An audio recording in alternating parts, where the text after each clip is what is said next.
in this video.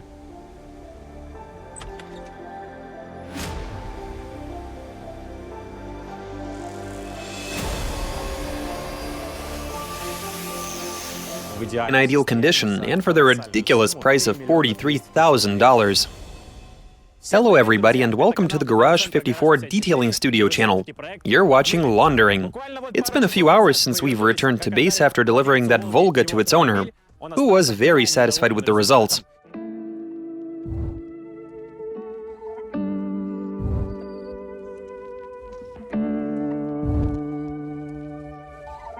We fixed the heater, the door lock. Everything works, it's warm inside. I see. Thank you. My wife was all like, "Where's shoe covers?" Thanks for providing your car. No, thank you. Have a nice day. And we're off to fetch a new car from a different dude. His name is Ivan, and he owns a Chrysler New Yorker. It's quite a rare car in our day and age, and it's in pretty nice shape. So it's currently evening in Novosibirsk, but Ivan said that he's only available in the evening after work hours. We couldn't refuse the guy, so we decided that we should go the extra mile. So now we're gonna hop into our car, head out and meet with him somewhere. Let's go!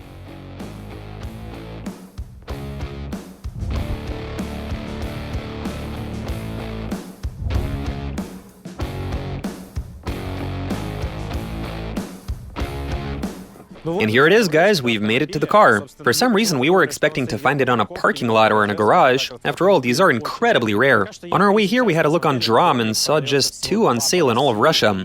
One of them apparently in ideal condition and for the ridiculous price of $43,000. The owner is already waiting for us, and hello, Ivan. So how long have you owned this car? What's the model year? How many owners were there before you? Give us a bit of history if you may. No idea how many owners it's had. They reissued the title. Not too many, I think. For 6 years of its life, this car was parked in a village. Somewhere in Novosibirsk province? I'm not sure. I picked the car up from a guy who had an entire fleet. He told me he did some work on it. Another guy in Novosibirsk who has an entire fleet. There seem to be a bunch of those. He was an older gentleman. He said he didn't have the time. He's building himself a house. That's actually pretty cool. Right, so is this thing gonna start, or do we need to do something? I reckon it should. It should. Okay then, let's try firing it up.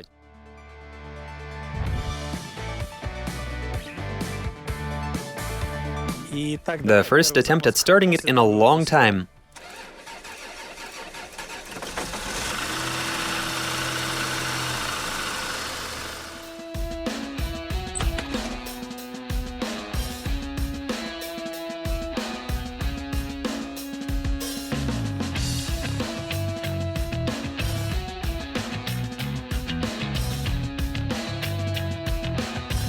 Okay, Ivan, so thanks for reaching out, thanks for the car, and I guess we'll be on our way.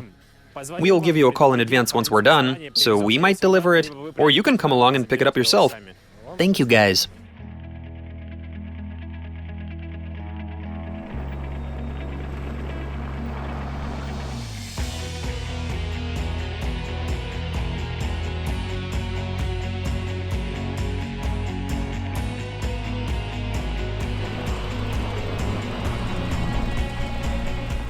And so we finally made it to home base. I only have positive things to say about the driving experience. With the engine, gearbox, and suspension being in top shape, the interior is first class, with those plush seats. They are super nice. So we'll leave the car here for the night, and tomorrow we'll begin work on it. See you in the morning.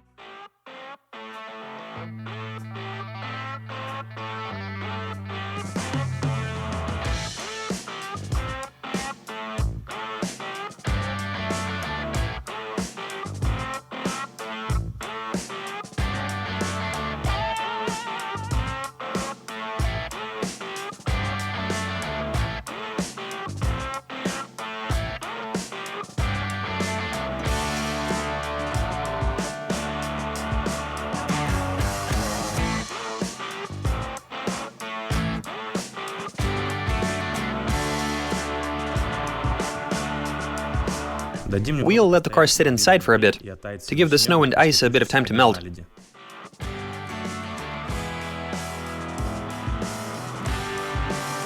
Before washing the body, we pour some running water onto it and look out for any damage or signs of repair.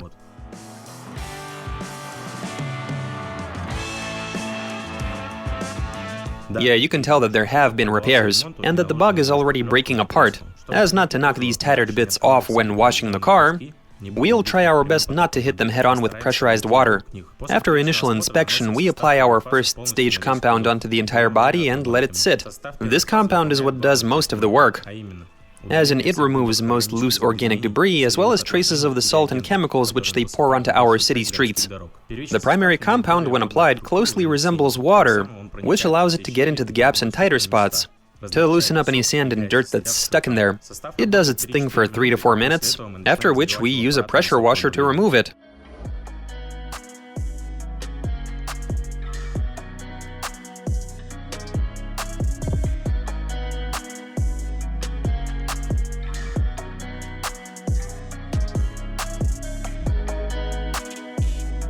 People in the comments often ask why I work my way up from the bottom, with the implication that that's not how you wash a car.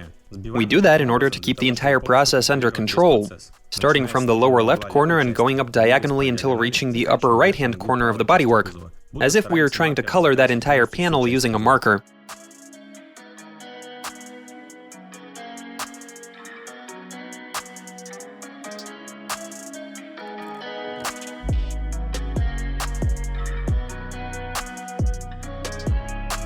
The wheels, particularly the inner parts, require special attention, as well as the brakes and the wheel arches.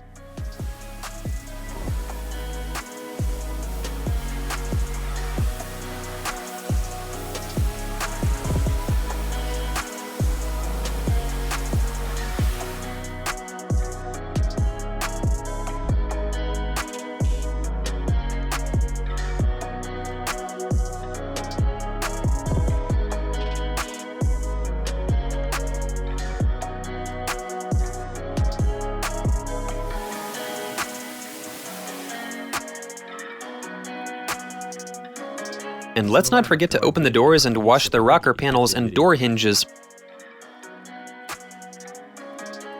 After washing off the compound, we pour running water all over the bodywork. To answer the question why, the point is to clean off all of the sand particles, which were tossed around by the pressure washer and are still on the body, to make sure no new scratches appear during the second washing phase.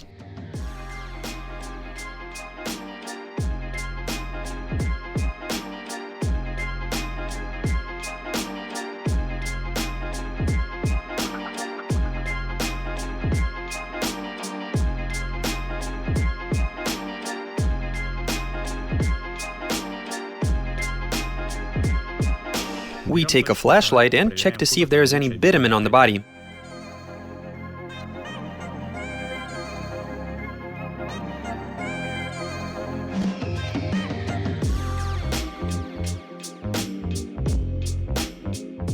Amazingly enough, I didn't find any on this car. Now I can move on to removing metal particles and cleaning the brake dust from the wheels.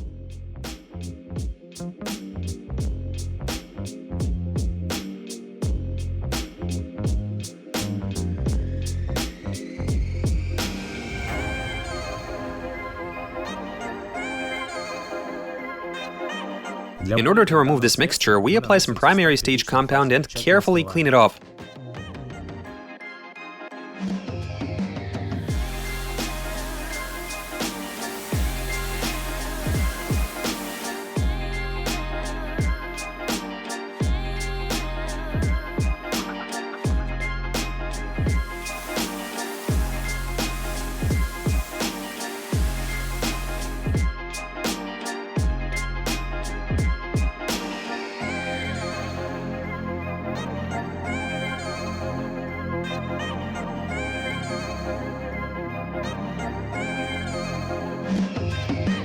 And now we move on to the engine bay. We remove the battery to avoid unnecessary issues with the electronics. All of the plugs and connections we treat with a dielectric agent. Then we apply the cleaner. The cleaning solution is applied onto a dry and cool engine. And it's very important to stick to these recommendations, since that's how the compound does its job properly.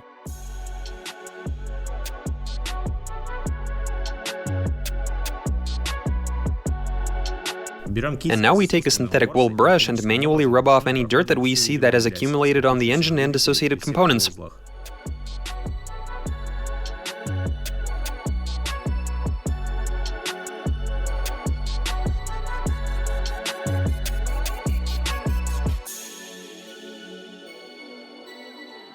We wash the compound off with the nozzle 40+ centimeters away, so that the water doesn't make it under the seals or damage the engine. Some people assume that you can't wash the bay with pressurized water at all, but I disagree. As long as you follow a few rules, you should be okay.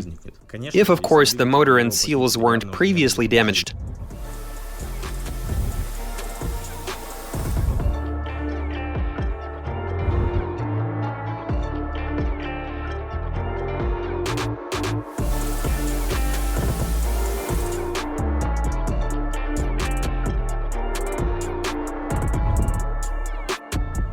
Let's not forget to dry all of the connections using compressed air, and completely turbo-dry the entire engine later.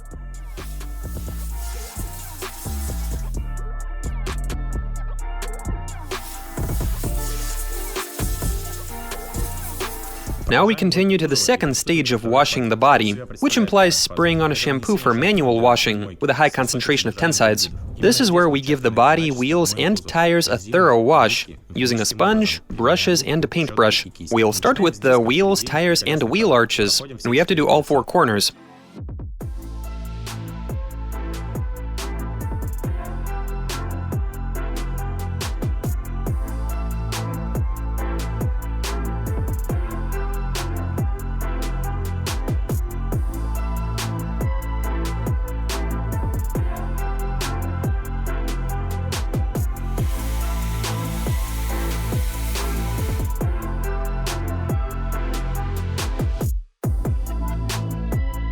After doing the wheels, we cover the entire body with shampoo. I'm using a shampoo that stays on the bodywork for quite a long time, which allows for cleaning the car with a sponge in absolutely no hurry. No need to rub. We sort of have to swipe the foam away, working from top to bottom all around the car.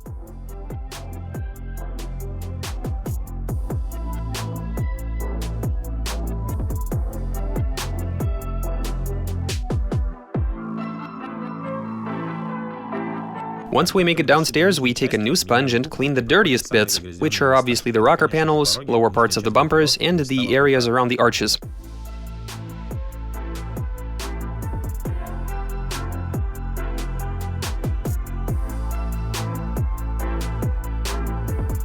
We take the second stage cleaner we mixed in advance and wash the tight spots with a paintbrush.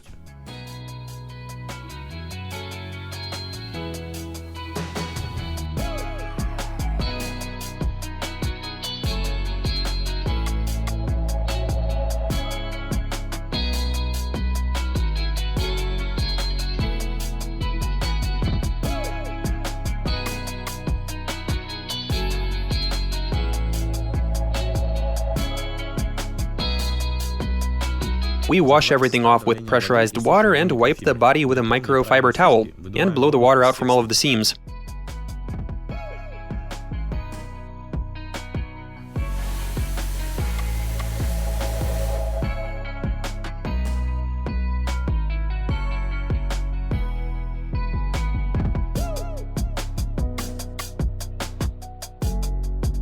We've washed the exterior and it's time to clean the cabin. We begin by removing any trash from the interior, as well as anything that might get in the way of cleaning.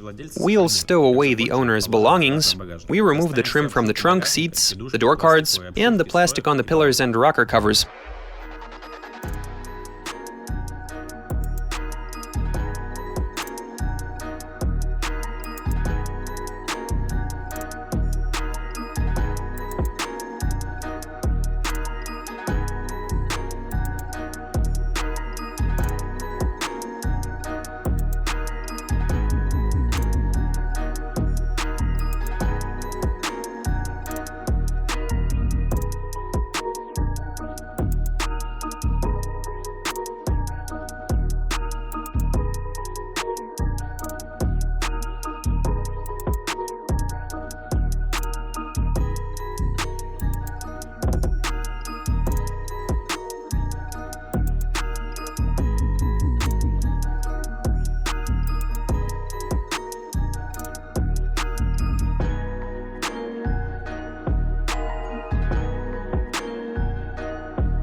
We took apart the interior, removed all of the seats. These nice and comfy armchairs, man. We're also about to remove the carpeting, since that is easy to do. We took out the plastic. I actually took pleasure in taking the interior apart. The build quality is actually pretty nice. And all of those trim bits are basically in mint condition. They are a bit dirty and worn out, but overall they're in terrific shape. Okay, now we take out the floor and work our way from the top down to get that cabin nice and clean. Time to get to work.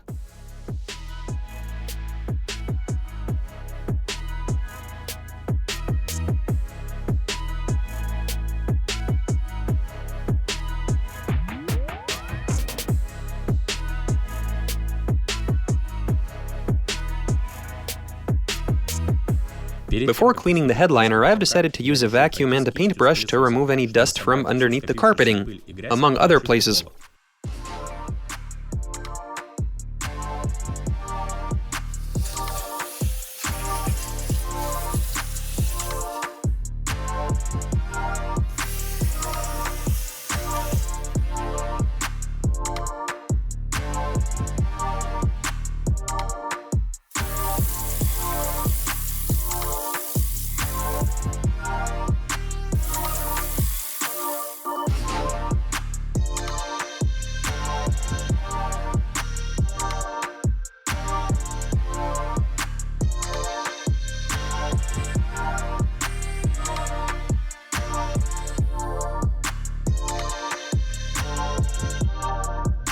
Time to begin cleaning the headliner. From the looks of it, it's been reupholstered not too long ago, though the quality isn't that impressive. When the owner begins to restore the car, he's bound to notice. We fill our Tornator with a fabric cleaner and get to work. You can't use a rotary brush on this material.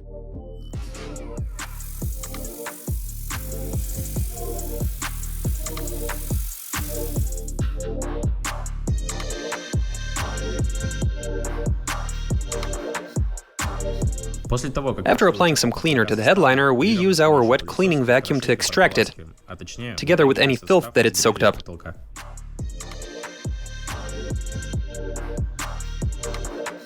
Then we take a spray bottle with some cleaner, some leather cleaning solution, a paintbrush, a regular brush, and proceed to work on the dashboard. The cleaner and wool paintbrush are for the tighter spots, as well as for cleaning the electronic gauge cluster.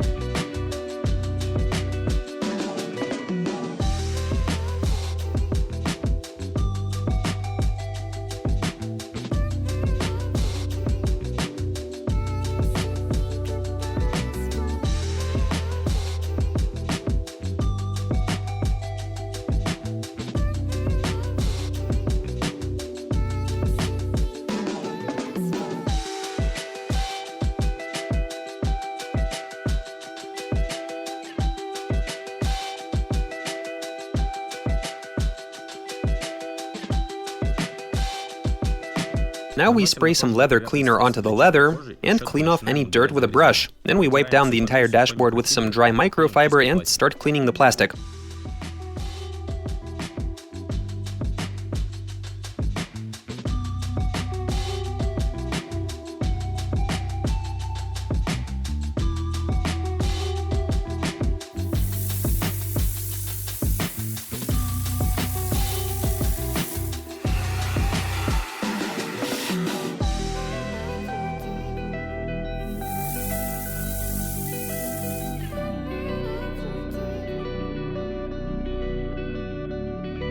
Using a universal cleaning solution and a brush, we now separately clean each and every trim bit and wash the compound off with some running water.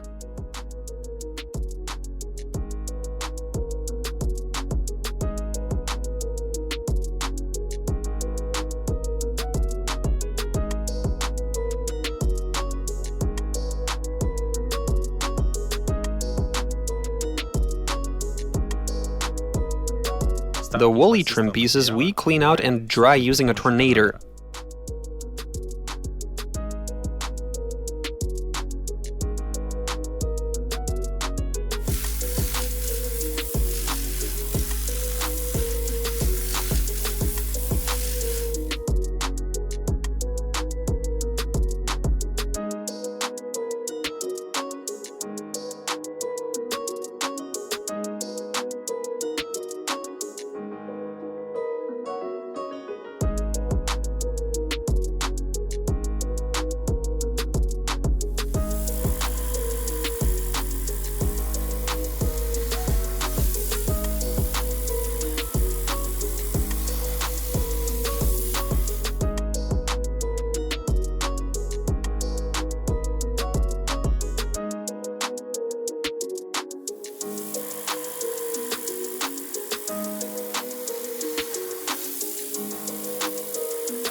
We're going to clean the door cards using basically the same method as for the dash. We'll use our tornator for the cloth inserts on the doors. Now, since a door card consists of many different components, it'll be more convenient to take it apart and clean them separately.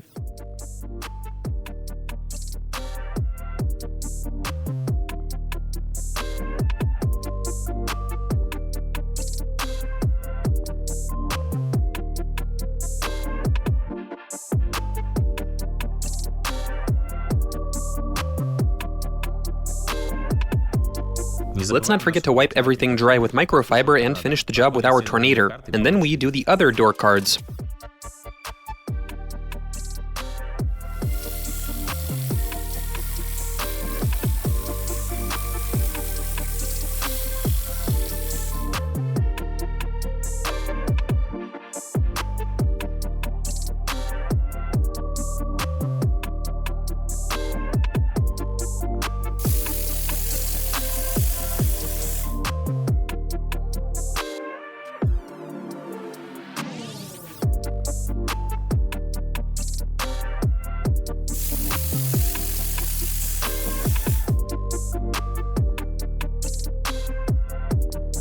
All that's left is to clean the floor and the cargo bay trim. We'll need to use our vacuum, tornator, and extractor multiple times. We'll start with the vacuum. Then we knock out the sand and vacuum again.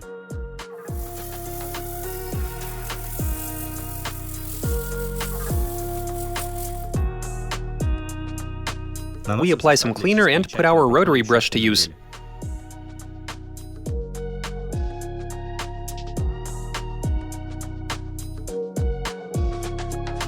If the results are satisfactory, it's time to suck out the cleaning agent. And if not, it's time for another round.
Any tough to remove stains and rust spots, I clean with an orange extract-based compound.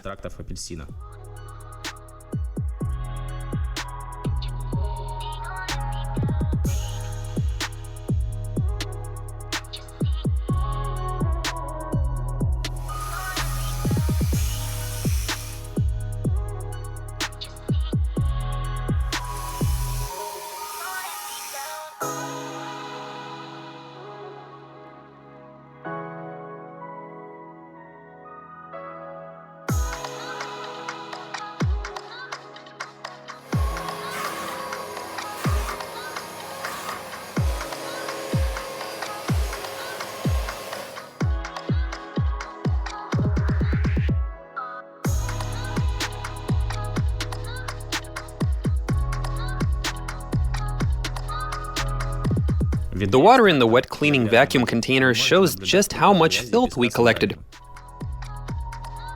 These soft and plush armchairs I saved for dessert.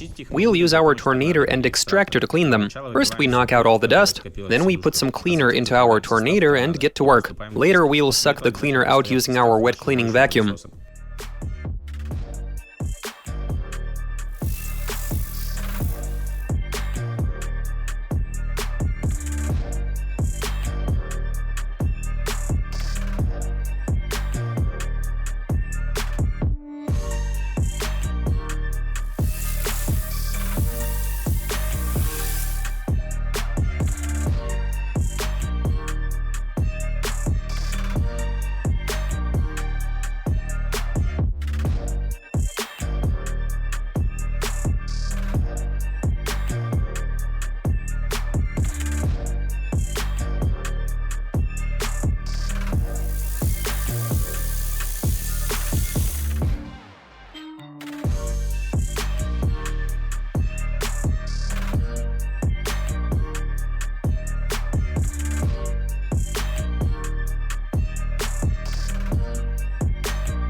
So we're done with the cleaning, and now it's time to put the interior and trunk back together, wipe the glass, polish the plastic, condition the leather, blacken the tires, and we can present the car to its owner.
Ivan is here to meet us. Hey, dude. We brought you your car. We cleaned the bodywork, the wheels, blackened the tires. The cabin, well, it was already pretty good when it came in, though there were some dirty plastic bits. We also had to clean the door cards. As for the headliner, I take it someone refreshed it fairly recently, right? Like not too long ago. Was it during your ownership of the car? Nah, it was the previous owner. The previous owner, okay. The quality isn't that great. It's already starting to sag over there, and in a few more spots. I don't know, so in a sense, you can say that we've prepped the car for some restoration work, for you to continue work on it. Stop on by, no problem. Tell your friends that they can take part in our series. Now, I personally love working with these kinds of cars. I mean, I genuinely enjoyed the process of taking it apart. All of the trim is very well preserved, it was all being held together properly, and I barely encountered any sort of difficulties when it came to taking something apart. Great job! Your stuff is in the trunk, so literally everything we found we stowed in a container, and we found a lot of nuts on the floor. Don't be too shocked. But anyway, it's all there. Thanks again, and I guess we'll be on our way. Take care. Thank you. And with that, we're finished with this old American car. Ivan was very pleased with the result, and he promised us that he'll continue restoring the car. And we'd like to wish him good luck with that endeavor. Okay, time to wrap this one up. Garage 54 Detail over and out.